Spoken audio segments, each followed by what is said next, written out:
This job does really require a lot of skill and knowledge. The more experience you have, the easier this job gets. My name's Nichole Peterson. I'm a fiber technician. I fiber splice day in and day out. Our fiber broadband network fuels quite a list of things. One being residential, another one being businesses, skyscrapers, another things being cell towers. You have to be extremely careful about what you're doing as they can break at any moment. Fiber is not like any other infrastructure in our plant. You can't just kind of snap it back together. They are thinner than human hair, very, very brittle, very, very fragile. We deal with a lot of damage. One of the big ones is vandalism, fireworks, road construction. Another one is weather. I've seen people running into poles, knocking everything down. In response of anything that we get called for damage-wise or our fiber getting knocked down, we do want you to completely understand that we put our customer needs first. We want to get it done as quickly as possible.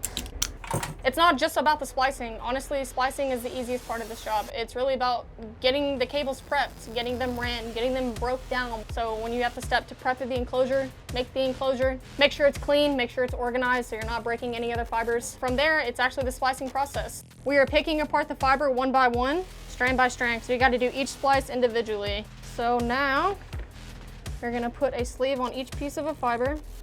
This is what protects it when you splice it. Again, it's a very time-consuming process, very delicate. This is cleaning the fiber with alcohol once we strip the jacket off of it. As you can see, this is the actual fiber sticking out here. This is glass. And then this is where you cleave it.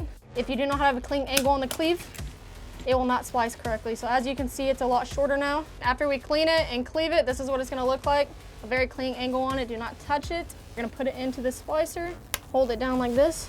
And now we're gonna get to the other side. Same process all over again to splice these guys together. At one time, I've definitely spliced up to 288 fibers. And this is why it takes so long to fiber splice.